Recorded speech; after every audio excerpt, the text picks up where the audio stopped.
আসসালামু আলাইকুম প্রিয় ভাই বোনেরা, কেমন আছেন সবাই? আমি আলহামদুলিল্লাহ অনেক ভালো আছি। বাংলাদেশে নিশ্চয়ই অনেক শীত পড়ে যাচ্ছে আস্তে আস্তে। আর আমি কথা বলছি শীতের এই দেশ থেকে। দেখেন বরফ পড়েছে। সাধারণ শীতের কাপড়ে কিন্তু এখানে চলে না। এখানে অনেক এক্সট্রা কাপড় পরতে হয়। এখানে মাইনাস অনেক অনেক বেশি থাকে।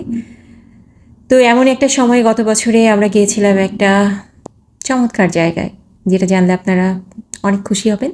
এখান থেকে আসলে নোবেল পুরস্কার দেওয়া হয়। সুইডেনের স্টকহোমের এই জায়গাটা অনেক বিখ্যাত, অনেক ভ্রমণ পিয়াসী মানুষ সেখানে যায়। আশপাশে দেখছেন সমুদ্র, চমৎকার এলাকা, সবুজে ঢাকা ছিল গ্রীষ্মে, এখন বরফে সব সাদা। তারপর আলাদা অন্য রকম একটা ভালো লাগা কাজ করছে। পাশে সমুদ্রে ফেলে সেই বিল্ডিংটাকে পাশে ফেলে আমরা এগিয়ে চলেছি সামনে।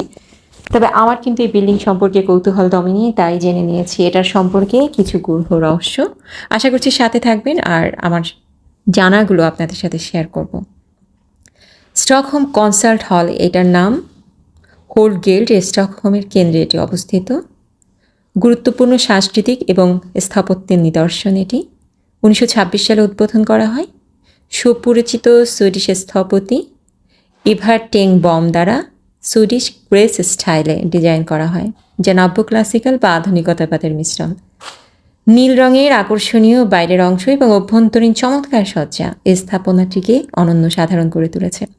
এখানে রয়েছে স্টকহোম ফিলহারমনিক অর্কেস্ট্রা, আবাসস্থল এবং শাস্ত্রীয় সঙ্গীত কনসার্ট, জ্যাজ ফেস্টিভ্যাল, আধুনিক পরিবেশনার মতো অনেক সাংস্কৃতিক অনুষ্ঠান অনুষ্ঠিত হয় এখানে।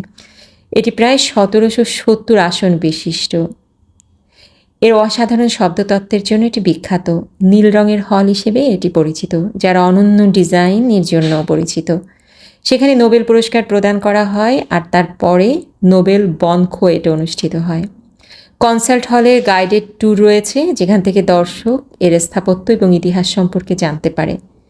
কনসার্ট হলের কফি শপে বিশ্রাম নেওয়ার ব্যবস্থা রয়েছে। এছাড়াও এটি প্রাইভেট ইভেন্ট যেমন বিবাহ এবং কর্পোরেট ফাংশন আয়োজনের জন্য বিখ্যাত, যা এটিকে স্টকহোম সাংস্কৃতিক এবং সামাজিক জীবনের একটি গুরুত্বপূর্ণ অংশে পরিণত করেছে। কনসার্ট হলের হোল্ড গিল্ডে অবস্থিত অত্যন্ত গুরুত্বপূর্ণ স্থান। এটি স্টকহোমের কেন্দ্রে অবস্থিত হওয়ায় শহরের সাংস্কৃতিক জীবন এবং শিল্পের কেন্দ্রবিন্দুতে থাকা এই হলটি অত্যন্ত সহজে প্রবেশযোগ্য। এটি স্টকহোম সিটি হল, modern art museum, royal Swedish Opera এর মতো অনন্য সাংস্কৃতিক প্রতিষ্ঠানগুলোর কাছাকাছি অবস্থিত, যা এটি শহরের সাংস্কৃতিক দৃশ্যের একটি গুরুত্বপূর্ণ অংশ করে তুলেছে। তাছাড়া হোল্ড গিল্ড একসময় একটি বাজার হিসেবে পরিচিত ছিল। সময়ের সঙ্গে এটি একটি সাংস্কৃতিক জেলা হিসেবে বিবর্তিত হয়, যা কনসার্ট হলে অবস্থানকে আরও গুরুত্বপূর্ণ করে তোলে। এর অবস্থান সঠিকভাবে শহরের বিভিন্ন এলাকা এবং পরিবহন ব্যবস্থা দ্বারা এমনভাবে সংযুক্ত, যার ফলে স্থানটি সহজেই পৌঁছানোর জন্য উপযুক্ত, যা এটিকে স্থানীয়দের পাশাপাশি আন্তর্জাতিক দর্শকদের জন্য সুবিধাজনক গন্তব্যে পরিণত করেছে। আশপাশের এলাকা, যেখানে ঐতিহাসিক এবং আধুনিক স্থাপত্যের মিশ্রণ রয়েছে, কনসার্ট হলের সুইডিশ গ্রেস স্টাইলের সাথে মিলে এটিকে স্টকহোম বৈচিত্র্যময় নগরের আরও শক্তিশালী অংশে পরিণত করেছে।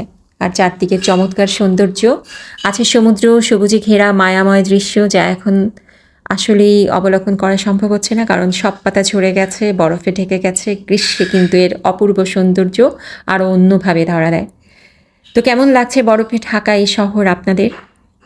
আমরা বাঙালিরা কিন্তু বরফে ঢাকা এই শহরের সাথে পরিচিত নয়। এখানকার জীবন ব্যবস্থা একদম ভিন্ন। সূর্যের তাপমাত্রা থাকে খুব কম, সেই তুলনায় বরফের আধিক্য এবং শীতের হিম বাতাস খুব বেশি থাকে। বাইরে খুব বেশিক্ষণ থাকা যায় না, পর্যটকদের আনাগোনা তখন অনেক কমে যায়। কিন্তু সৌন্দর্যের আলাদা মাত্রা উপভোগ পিয়াসীরা থেমে থাকে না, তারা ঠিকই বেরিয়ে পড়ে এই সৌন্দর্য উপভোগ করবার জন্য। এত কিছুর পরেও চমৎকার নীল আকাশ তার সৌন্দর্য হারায় না। আর এই বিল্ডিংয়ের এই মায়াময় ছবিগুলো আমি তুলেছিলাম স্টিল ক্যামেরায়। তো ভিডিওর সাথে সাথে স্টিল ক্যামেরার ছবিগুলো আমি আশা করব আপনাদের অনেক ভালো লাগবে এবং সবসময় আমার পাশে থাকবেন। নতুন কিছু দেখবার জন্য আমাকে অনুপ্রেরণা যোগাবেন, আর কি দেখতে চান সে বিষয়ে একটুখানি বলবেন, যাতে করে আমি সেই দিকটা আলোকপাত করতে পারি। সবাই ভালো থাকবেন। শীতে নিজের দিকে, নিজের মা বাবা এবং আত্মীয় পরিজনের দিকে যত্ন নেবেন। শরীরের সুস্থতা সবার আগে। শরীর সুস্থ থাকলে মন ভালো থাকে, মন ভালো থাকলে আমরা সবাই ভালো থাকি, আর শারীরিকভাবে ভালো থাকলে দেশ ও জাতি সব কিছু ভালো থাকে। সবাই অসম্ভব ভালো থাকবেন। আল্লাহ হাফেজ।